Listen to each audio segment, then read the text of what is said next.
Hey, I'm Daniel and welcome back to another Elder Scrolls Betrayal of the Second Era video, and today we're gonna have a first impressions preview of some of the upcoming stuff from the Fur and Fang expansion, notably of course with its two unique skill lines with Vampire and Werewolf. As always, quick disclaimer that these components are still prototypes and things subject to change, and this is not quite the full representation of the full expansion, because there are probably gonna be some side quests and some other stuff, but we're gonna be looking just only on these two skill lines, which is obviously the main part of this expansion, but not all of it. If you want a full breakdown what's included in the expansion, please do follow the campaign page on Gamefound. I'll put a link down in the description, and in the meantime, let's begin. Alright, so these are the two new skill lines we will be previewing today, Werewolf and Vampire, and I guess let's start with Werewolf first. So Werewolf is a warrior stamina based skill line that can be rolled in physical battle forms, namely light weapon, heavy weapon and defense, and it has some special rules. First of all, we have this keyword afflicted. Once trained, this skill line cannot be untrained unless specifically stated by game text. This skill line cannot be trained by an adventurer who already has an afflicted skill line trained, and with the exception of the transformation die itself, Werewolf skill dice cannot be rolled unless the transformation die is in one of your active slots. So wow,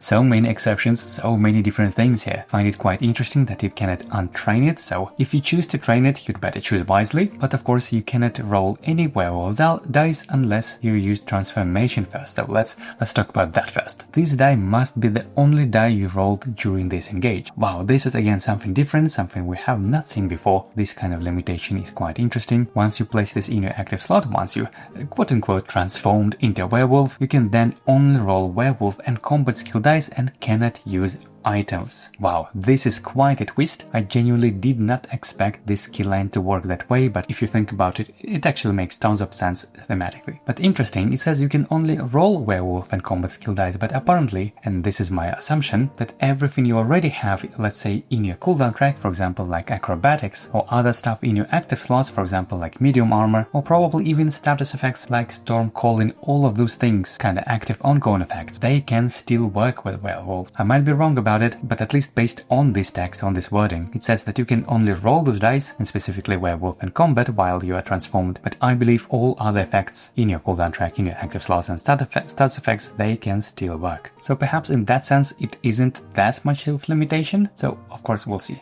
And what's also interesting about this transformation, that on the 6th result, on the miss side if you will, you gain 1 tenacity and then immediately recover this die. So this is probably like a protection from a situation where you try to transform but you fail because you rolled a miss and then you can't do anything for a turn. So this is a nice backup option that you immediately recover this die. This is quite clever design, I think. But of course now let's see what we can do once transformed.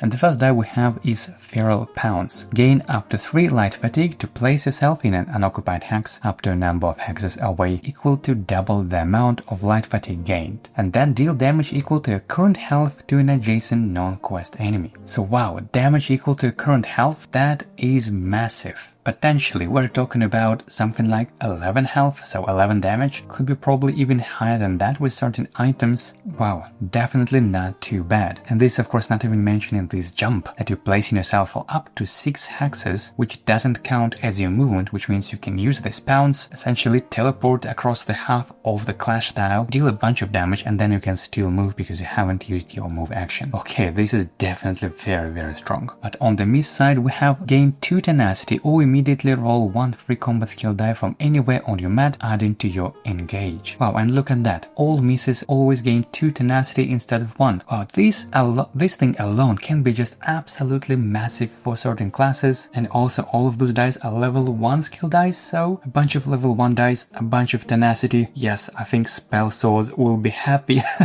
I can already envision some crazy combos with that, but of course let's move on. Let me slow down a little bit my excitement and see what else is awaiting here. So we have Claws of Anguish. Deal yourself any amount of damage to deal double that amount of damage to your target, or the same but with true damage, or again gain 2 tenacity. And because it says deal damage, again it's not the same as taking damage, which means if you are fully loaded up with heavy armor skill dice, just for example as a way of preventing damage, you can, let's say, deal yourself 5 damage, which all of them you would prevent, so you would take no damage, but you can still deal 10 damage in this case to your target. Wow, okay, it looks like the damage ceiling on those dice is just absolutely ridiculous. It was 11 damage or even higher than that on Feral Pounce, and now we're talking about any amount of damage, which, provided that, let's say you have 11 health, so you can potentially, just casually deal yourself 10 damage and deal double that amount, which means 20 damage to your target.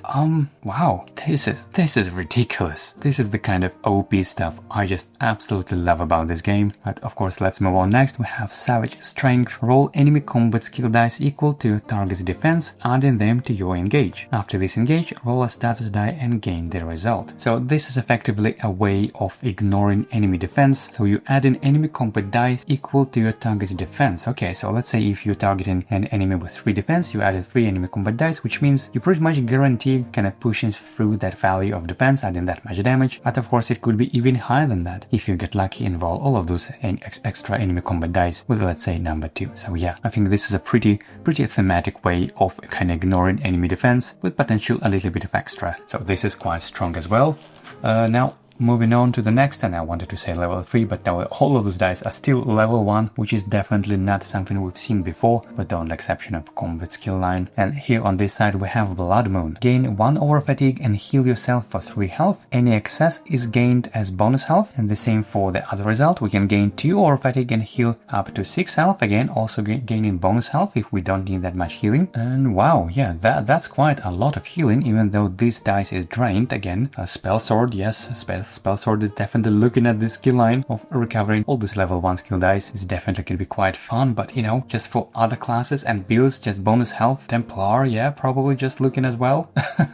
Okay, moving on. Next we have Howl of Agony. Resolve any number of the following abilities once, losing 1 health for each resolve. Defeat a level 1 enemy in sight, add a Bane status die to a level 5 enemy in sight, deal 3 true damage to a level 10 enemy in sight, and apply a Maim status die to a level 20 enemy in sight. Wow, that is a lot of stuff just for a single level 1 die, even though of course the cost is pretty high, as you need to lose health for each of those abilities resolved. And how actually strong it is, how actually useful it is, and well, I must say I really appreciate that it could be any enemy in sight, not necessarily your adjacent enemy, even though you would probably think about Werewolf as a kind of melee fighter, so this can definitely help. And yeah, I also appreciate the flexibility. I mean, you don't have to use all of those effects, right? You can choose any number of different abilities, and this could be in any order. So if you want to, let's say, just deal 3 damage to a level 10 enemy, yeah, I think you can do that, and this is pretty nice. And finally, we have the last skill die called Devour. Discard an item to recover 1 combat skill die, then heal yourself for 3 health if the item was common, or 4 health if it was legendary. And again, any extra health is gained as bonus health. So what's my first impressions of Werewolf so far?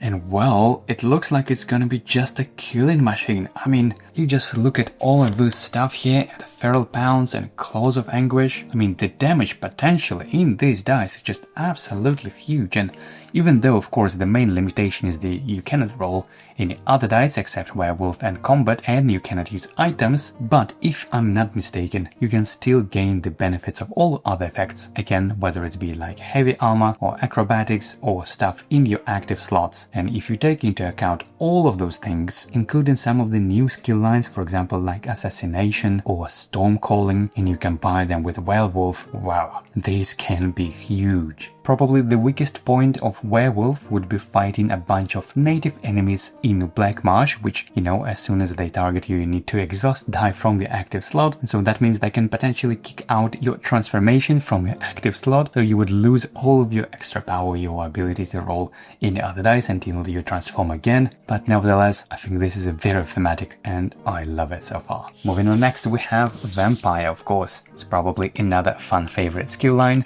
And let's see what it can offer. It has the same keyword, Afflicted. I'm very curious about that. The same thing as it was with Werewolf. Once trained, this skill line can be untrained unless specifically stated by game text. So again, you could better think twice before becoming a vampire. And this skill line can be trained by an adventurer who already has Afflicted skill line trained. And when exhausting the Blood Scion outside of your engage action, place it in your cooldown track with the tenacity result shown. Okay, we'll get to that Blood Scion in a moment, I suppose. So first, at level 1, we have 3 dice. called Feed. Deal 1 damage to an adjacent enemy. This damage is true damage when dealt to a humanoid enemies, and then remove a Bane status die from your cooldown track. Okay, so not a lot of damage apparently, but it can be turned into true damage if you deal it to humanoid enemies, but then you can remove Bane status die from your cooldown track, which it seems we're gonna gain it quite a lot, as you can see, instead of all the misses, or rather in addition to them, because we can still see the tenacity side, but we can also have kind of the bad side where we gain Bane status die. So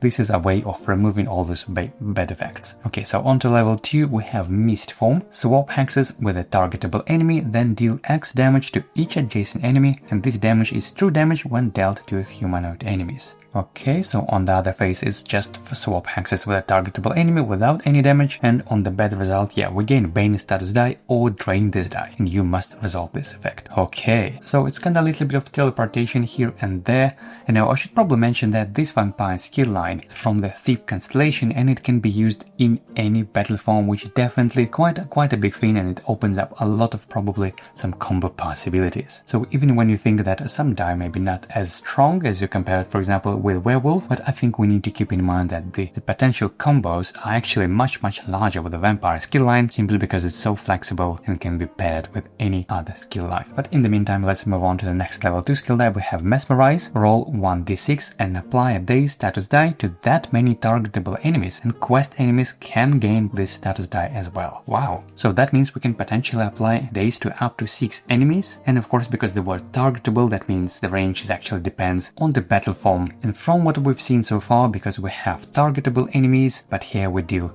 damage to adjacent enemies, it probably kind of gives us a hint that this skill line is probably best used in combination with Magicka skill line, because you can have the benefit of having a big range of applying this Mesmerize potentially to a bunch of enemies across the entire clash, but also not being limited to dealing damage to adjacent enemies, unlike in ranged battle form. So yeah, this is probably the way to go, the way to implement this vampire skill line as a sort of hybrid between melee and magic. Okay, now let's move on to the level 3, and this is the blood sign that was mentioned in the reference sheet top text, and it has this C code, which means it's placed in your cooldown track, and the first result is when this die is in your cooldown track, before rolling your dice each engage, you may select a gathered skill die, and any damage dealt by that die is true damage. Oh wow, this is big actually.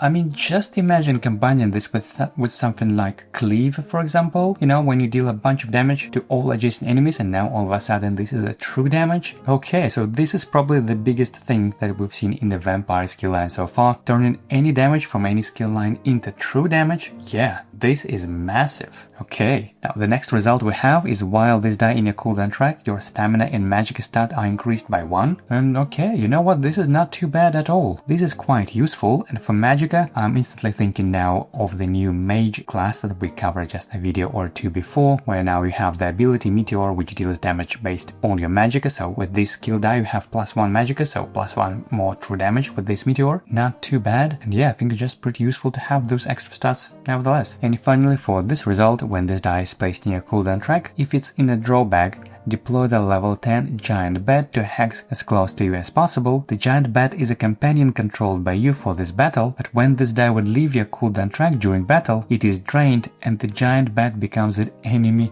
if it's in play. Okay, I think this is one of just fun little die that yes, you summon in a very strong companion, but you'd better be sure that this companion will actually die before your die is recovered, otherwise you will not have to deal with this enemy instead. Wow, it's definitely quite thematic, and I can imagine it will be quite fun as well. Moving on to the next level 3 skill die, we have Blood Frenzy. Heal for HP equal to the amount of HP lost by your target this engage. If this heals you to full health, apply a maim status die to a targetable enemy. Okay, so this die itself doesn't deal any damage, so I think it kind of further amplifies the idea that it's more like a secondary supplementary skill line that you would want to combine with other skill lines, and you have full flexibility in that sense, since it doesn't require any battle form and you heal for them amount that your target lost in disengage. Wow. Okay, now this is a proper vampire stuff we're talking about. Kind of like a life leech ability, yeah. It's a really strong self-heal effectively without needing to use your class abilities or restore and light skill line. Yeah, I think this is great. And finally, on to level 4 we have Vampiric Drain. If you are adjacent to any non-quest unit, heal to full health. Then choose an adjacent non-quest unit to lose health equal to the amount you healed. Okay, so basically if you are adjacent to only one non-quest unit, you can just heal to full health, but then if you happen to have another adjacent non-quest unit, it can lose health equal to the amount you just healed. Alright, I can imagine that this can be really strong, especially since that